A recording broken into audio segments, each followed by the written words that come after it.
Assalamualaikum warahmatullahi wabarakatuh. Salam sejahtera, Om Swastiastu, Namo Buddhaya, salam kebajikan. Selamat bertemu kembali di kelas akuntansi sektor publik. Di video kali ini kita akan membahas tentang definisi, tujuan, dan juga ruang lingkup dari kerangka konseptual akuntansi sektor publik. Selamat menyaksikan. Membahas tentang komparasi sektor bisnis dan publik serta nanti kerangka konseptual dari akuntansi sektor publik. Kita next aja. Nah ini adalah misalnya perbedaan atau ciri khas dari masing-masing sektor di setiap siklus akuntansi sektor publik ya. Contohnya di sini adalah siklus perencanaan dalam sektor publik dan sektor bisnis swasta atau swasta. Ya, kalau di sektor publik ini jadi relatif sama, dia disusun bagian perencanaan organisasi, staf atau pengelola organisasi, sama dengan swasta juga disusun oleh pegawai serta manajer yang ada di organisasi tersebut. Nah, perbedaannya di sini adalah mungkin kalau di perencanaan ini sektor publik ini disahkan dengan regulasi publik. Jadi kayak misalnya kemarin kita udah pernah bahas kan bagian perencanaan itu biasanya terkait dengan rencana RPJMN, rencana pembangunan jangka misalnya rencana pembangunan jangka menengah nasional gitu kan, pasti ada undang-undang atau peraturan atau regulasi yang diterbitkan untuk menjadi dasar dari RPJMN itu. Nah, kalau misalnya di sektor swasta itu disahkan dengan aturan perusahaan atau keputusan pemilik atau pengelola perusahaan. Atau biasanya kalau ada di RUPS ya, rapat umum pemegang saham atau disahkan dengan aturan perusahaan misalnya SOP gitu. Jadi terus yang ketiga, sektor publik itu perencanaannya hasil yang dicapai itu jelas untuk kesejahteraan publik. Nah, ini mungkin perbedaan yang utamanya deh yang di sektor publik sama sektor bisnis. Jadi kalau sektor publik itu hasil dari segala macam siklusnya pasti muara utamanya adalah kesejahteraan publik. Tapi kalau misalnya sektor bisnis, hasil yang dicapai adalah tentu saja bottom line-nya adalah profit atau laba. Ya, dan pertumbuhan organisasi. Oke, ini kalau dari siklus penganggaran di sektor publik, penyusunan anggaran dilakukan bersama masyarakat dalam perencanaan program. Jadi misalnya juga masyarakat ini kan ada wakilnya ya, DPR atau DPRD. Jadi dalam DPR atau DPRD itu sangat memiliki peran dalam penganggaran ini gitu, khususnya di sektor publik, khususnya di pemerintahan. Jadi dari mulai menggodok APBN atau APBD itu bersama-sama dengan DPR atau DPRD, nanti disahkannya juga oleh DPR atau DPRD kembali. Kalau di sektor bisnis itu penyusunan anggarannya ya dilakukan pada bagian keuangan, pengelola perusahaan atau pemilik usaha. Terus yang kedua, kalau di sektor publik itu penganggaran itu bisa jadi dipublikasikan dengan tujuan untuk didiskusikan atau dikritisi oleh masyarakat, dikasih masukan gitu ya. Terus kalau sektor bisnis biasanya penganggaran itu tidak ada disclosure-nya atau tidak dipublikasikan. Terus kalau di sektor publik sendiri, nah tadi yang sudah saya sebutkan juga, jadi anggarannya ini akan disahkan oleh wakil masyarakat di DPR atau DPRD, legislatif, dan dewan pengurus. Kalau di swasta ini disahkan oleh pengelola atau pemilik. Nah, kalau di siklus realisasi anggaran itu kalau di sektor publik tentunya kualitasnya itu untuk memenuhi tujuan pelayanan. Tadi kan ya, pokoknya bottom line-nya adalah kesejahteraan publik, pelayanan kepada publik. Kalau sektor bisnis, bottom line-nya kualitasnya untuk mendapatkan keuntungan yang lebih besar. Terus kalau yang di sektor publik itu partisipasi konsumen konsumen itu berpartisipasi selama proses realisasi anggaran, maksudnya masyarakat ya. Kalau di sektor bisnis juga sama, ada partisipasi konsumen tapi setelah mendapatkan output atau produknya. Nah, kalau di siklus pengadaan barang dan jasa ini perbedaannya dari sektor publik dan sektor swasta adalah kalau barang publik itu barang kolektif yang seharusnya dikuasai oleh negara atau pemerintah atau ya harus dikelola oleh organisasi sektor publik gitu ya. Kalau di sektor swasta ya barangnya spesifik dimiliki oleh organisasi swasta atau entitas swasta itu. Yang kedua adalah kalau di sektor publik jelas sifatnya tidak eksklusif, artinya siapapun bisa menikmati. Kalau di sektor bisnis sifatnya eksklusif. Nah, kalau di sektor publik juga pada umumnya barang dan jasa itu diperuntukkan bagi kepentingan seluruh warga dalam skala luas. Kalau di sektor bisnis itu barang jasa itu ya tergantung kemampuan membelinya gitu. Jadi harganya disesuaikan harga pasar dengan keinginan penjual yang mungkin juga targetnya adalah yang penting bisa untung gitu ya. Terus yang keempat adalah tujuan pengadaan barang jasa publik itu diperuntukkan bagi seluruh rakyat dan skalanya luas. Kalau di sektor bisnis ya peruntukannya hanya untuk kepentingan internal dari organisasi tersebut. Ini pelaporan dalam sektor publik dan sektor swasta. Ini ada beberapa.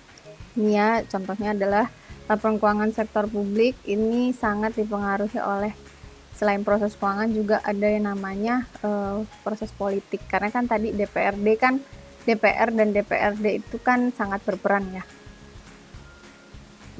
Terus berikutnya juga mungkin kalian bisa sambil baca sendiri ya.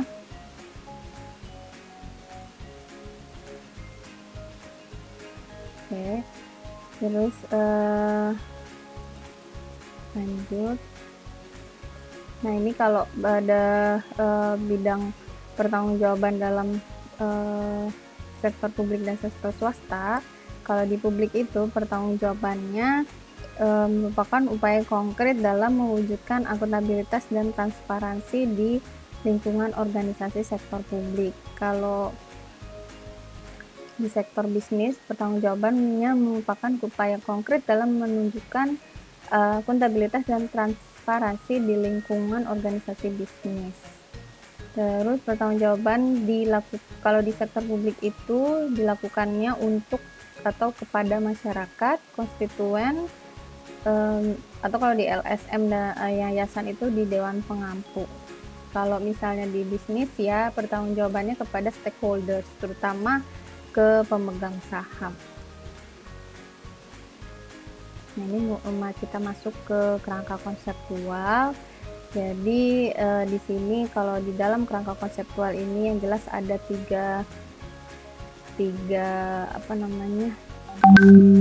poin utama, yaitu tujuan dan peranan kerangka, terus ada ruang lingkup dari kerangka konseptual, terus ada asumsi dasar dari kerangka konseptual itu sendiri. Kalau tujuan dan peranannya itu kerangka konseptual akuntansi sektor publik itu bisa jadi acuan bagi tim penyusun standar akuntansi, terus penyusun laporan keuangan, auditor, terus para pemakai laporan keuangan di sektor publik.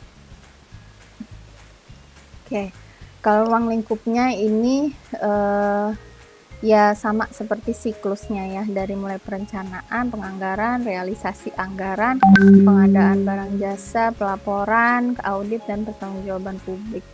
Kalau asumsi dasarnya ini ada 6, yaitu kebutuhan masyarakat, alokasi sumber daya, ketaatan hukum atau peraturan, dasar akrual, kelangsungan organisasi, dan akuntabilitas kinerja. Nanti akan diperjelas satu-satu. Nah, ini ya, jadi kalau tujuannya adalah misalnya untuk tim penyusun standar akuntansi dan pemerintahan, itu ya untuk pelaksanaan tugasnya. Jadi gimana caranya dia bisa menyusun standar akuntansi yang tidak melenceng dari kerangka konseptualnya akuntansi sektor publik. Terus untuk penyusun laporan keuangan itu tujuannya adalah untuk memahami praktek ya, praktek akuntansi menurut prinsip akuntansi secara lazim dan standar akuntansi keuangan sektor publik. Kalau untuk auditor seperti BPK atau KAP itu untuk memberikan pendapat mengenai apakah laporan keuangan disusun sesuai dengan prinsip akuntansi yang diterima umum. Kalau untuk para pemakai laporan keuangan itu ya untuk menafsirkan informasi yang disajikan dalam laporan keuangan yang disusun. Nah, ini adalah lingkupnya. Lingkup kerangka konseptual akuntansi sektor publik dari mulai perencanaan sampai siklus pertanggungjawaban. Ya, dari perencanaan tadi ya ada musrembang, tergantung organisasinya ya. Kalau di pemerintah pusat ya berarti musrembang jangka nasional dan sebagainya. Kalau di daerah ada musrembang daerah, kalau partai politik ada musyawarah kerja, kalau LSM namanya rapat kerja, kalau yayasan juga mungkin rapat kerja. Terus kalau penganggaran publik itu lingkupnya itu ada mulai dari penyusunan anggarannya, pembahasan dan penetapan gitu ya. Semuanya sama di organisasi sektor publik manapun. Lingkupnya ada 3 ini, yaitu penyusunan anggaran, pembahasan anggaran, dan penetapan anggaran. Kalau untuk realisasi anggaran adalah lingkupnya itu pelaksanaannya berarti gitu. Terus pengadaan barang dan jasa publik itu ya lingkupnya adalah prosesnya ya, proses pengadaan barang dan jasa. Terus pelaporan keuangan sektor publik itu prosesnya juga proses pelaporan keuangan. Kalau auditnya adalah lingkupnya mekanisme audit. Terus pertanggungjawaban ya penyampaian laporan pertanggungjawaban. Oke, ini runtutan ASP dan pisah batasnya. Jadi setiap siklus itu ada pisah batasnya ya. Jadi batasan ruang lingkupnya. Jadi perencanaan publik itu lingkupnya itu di sekitar rencana kerja dan anggaran. Ya, di perencanaan publik nanti setelah masuk ke penganggaran publik, pisah batasnya dengan realisasi anggaran adalah pengesahan anggaran pendapatan dan belanja. Kalau dari saya mau bersihin dari realisasi anggaran publik ke pengadaan barang dan jasa, pisah batasnya ada di transaksi. Gitu. Terus pengadaan barang dan jasa publik ke laporan keuangan ada di tim pengadaan barang dan jasa, pisah batasnya. Terus dari laporan keuangan ke audit itu pisah batasnya ada di pembuatan laporan keuangan. Nanti audit ke pertanggungjawaban adalah pembahasan dari laporan pertanggungjawabannya. Nanti pertanggungjawaban publik balik lagi ke perencanaan publik tahun berikutnya adalah penerimaan dari laporan pertanggungjawaban. Nah, ini asumsi dasar, misalnya kebutuhan masyarakat. Kebutuhan masyarakat itu jadi perencanaan organisasi merupakan awal dari serangkaian proses dalam siklus akuntansi sektor publik berdasarkan kebutuhan masyarakat. Jadi siklus pertama itu perencanaan itu dasarnya adalah ya kebutuhan dari masyarakat gitu ya. Terus alokasi sumber daya ini akan diakomodir di mekanisme penganggaran. Jadi di penganggaran itu gimana caranya dia mengalokasi sumber daya. Sumber daya itu bisa sumber daya manusia, sumber daya dan sumber daya lainnya gitu ya. Terus ketaatan hukum dan peraturan. Jadi pengelolaan sumber daya memerlukan perangkat aturan sebagai pedoman atau dasar pelaksanaannya.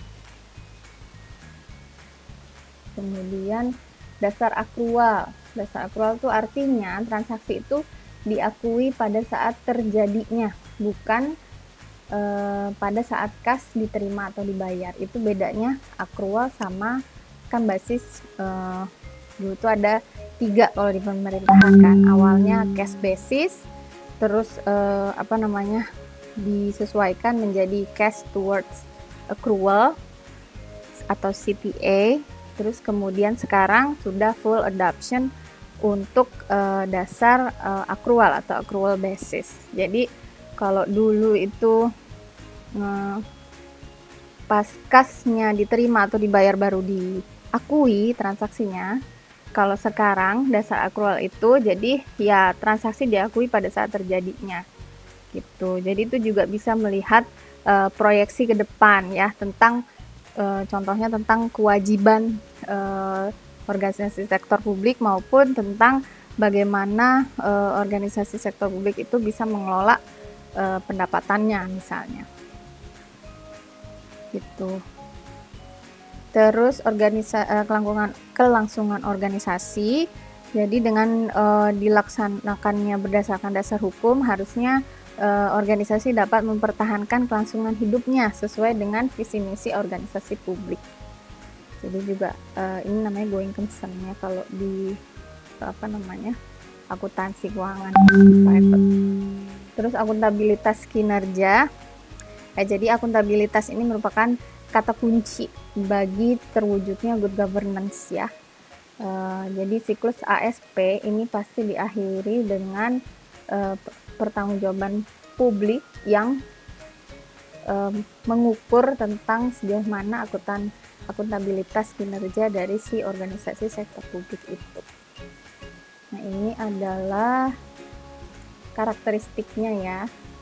Jadi dari atas sampai ke bawah.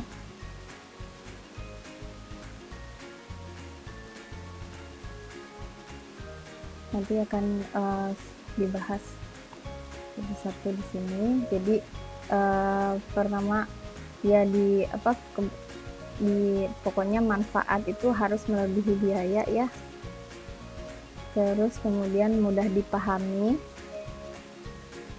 Terus penggunaan keputusan itu ada 2, jadi relevan dan reliable atau andal. Kalau relevan itu kuncinya adalah tepat waktu, dia punya nilai prediktif dan nilai feedback. Artinya dengan informasi itu orang bisa memprediksi ke depannya seperti apa, dan nilai itu merupakan nilai feedback, artinya feedback dari yang tahun lalu gitu. Terus andal itu teruji, netral dan juga jujur. Nah, ini kemudian keduanya ini tentu harus dapat dibandingkan atau comparable. Jadi artinya dalam menyajikan pertanggungjawaban atau laporan keuangan itu laporan keuangan organisasi sektor publik itu bisa dibandingkan dengan sektor publik lainnya yang sejenis gitu ya. Terus ada juga nanti materialitas. Materialitas itu maksudnya adalah apa-apa yang mempengaruhi pengambilan keputusan. Itu yang disebut material. Itu nanti ada di sini. Nah, ini relevan. Jadi dalam konsep kerangka konseptual akuntansi, informasi yang relevan dapat membantu pengguna informasi untuk mengevaluasi kondisi masa lalu, saat ini, dan masa depan untuk menginformasikan dan mengoreksi agar relevan. Jadi ada mengevaluasi kondisi yang lalu, itu kan feedback ya, dan juga masa depan atau prediktif gitu.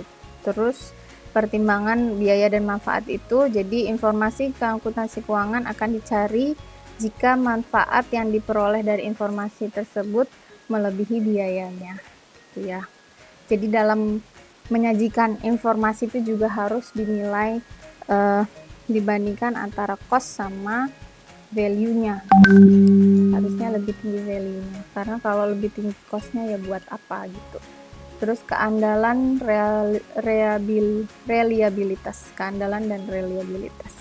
Oke, informasi dalam laporan keuangan bebas dari pengertian yang menyesatkan dan kesalahan material, menyajikan setiap fakta secara jujur serta dapat diverifikasi. Oke, informasi mungkin relevan, tetapi jika hakikat atau penyajiannya tidak dapat diandalkan, maka penggunaan informasi tersebut secara potensial mungkin bisa menyesatkan. Terus materialitas, nah ini pertimbangan yang harus diberikan atau tidak tentang informasi yang signifikan dan berdampak besar terhadap keputusan yang diambil.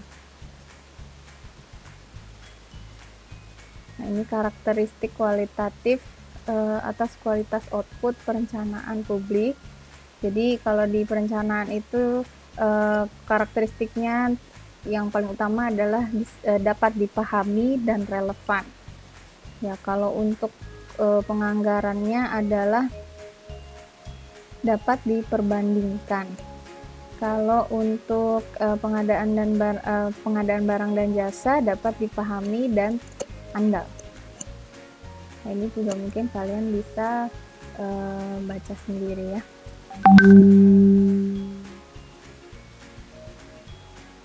Ini pelaporan, audit, dan juga pertanggungjawaban. Oke, yang terakhir adalah pengakuan atau recognition. Dilakukan dengan menyatakan pos tersebut baik dalam kata-kata maupun jumlah uang dan mencantumkannya ke dalam laporan posisi keuangan atau laporan kinerja keuangan. Ya, setiap pos itu memenuhi definisi suatu unsur yang harus diakui jika ada kemungkinan bahwa manfaat ekonominya akan mengalir dari atau ke dalam organisasi sektor publik. Gitu ya. Jadi misalnya ya contohnya kayak piutang gitu. Ya kita misalnya ada orang pinjam uang ke kita gitu ya. Nanti kan di kemudian hari kan kita sudah bisa meyakinkan bahwa kan orang itu akan membayar kembali ke kita. Nah, itu kan pasti ada manfaat ekonomi yang akan mengalir ke dalam organisasi itu, makanya itu bisa diakui transaksi itu gitu. Terus pos tersebut memiliki nilai atau biaya yang dapat diukur secara andal. Jadi harus bisa dinilai rupiahnya itu ya. Oke, terus pengukuran. Kalau pengukuran itu adalah proses penetapan jumlah uang untuk mengakui atau memasukkan setiap unsur laporan keuangan sektor publik dalam laporan posisi keuangan dan laporan kinerja.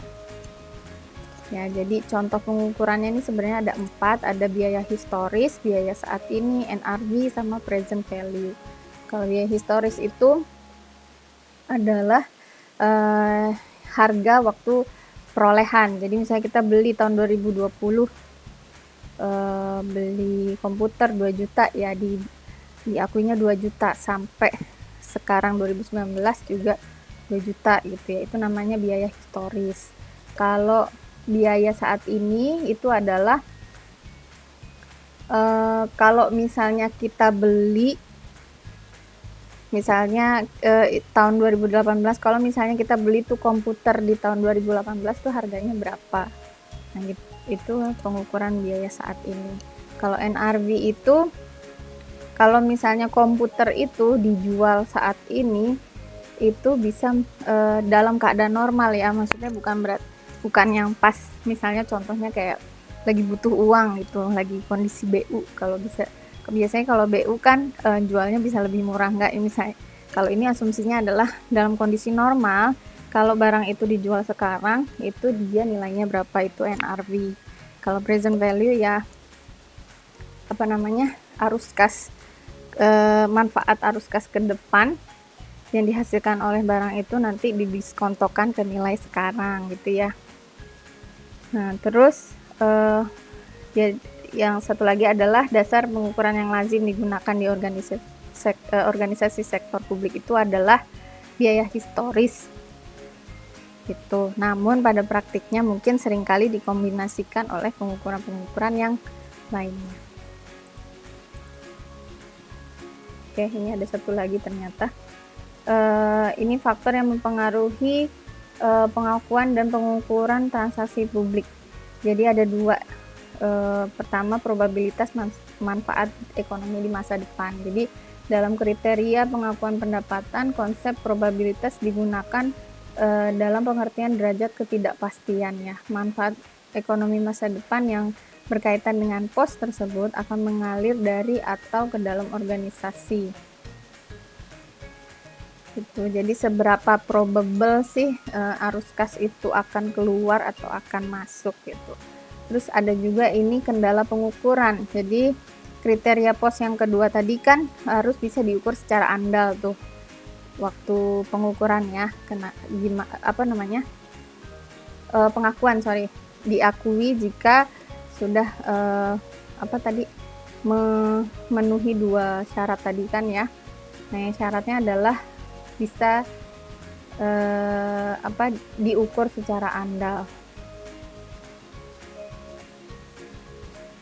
Nah, jadi contohnya ini, misalnya hasil yang diharapkan dalam tuntutan hukum dapat memenuhi definisi baik fakta pendapatan maupun kriteria probabilitas yang akan diakui gitu, yang dapat diakui.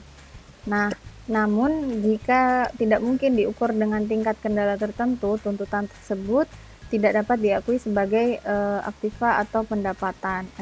Eksistensi tuntutan harus diungkapkan dalam catatan. Oke, maksudnya gini, ini sebenarnya ini kalau kasusnya adalah kita yang menuntut orang gitu ya. Ada juga nanti kita yang dituntut orang, itu namanya contingent liability atau contingent revenue gitu ya. Jadi kalau misalnya kita yang menuntut orang dan kita sudah bisa memastikan bahwa misalnya 90% aja itu probable bahwa kita bakalan menang, bahwa tuntutan kita itu bakalan dikabulkan, itu berarti bisa kita akui gitu ya. Tapi kalau misalnya enggak bisa diukur, masih samar-samar gitu sebenarnya tuntutan kita nih berhasil atau enggak, nah itu selama itu belum bisa dibuktikan atau belum bisa dibuktikan keprobabelannya itu, maka hanya diungkapkan di catatan bahwa kita punya tuntutan kepada si ini sebesar 100 juta dan masih dalam proses gitu. Dan sama halnya dengan kalau misalnya kebalikannya, bahwa kita yang dituntut itu juga sama.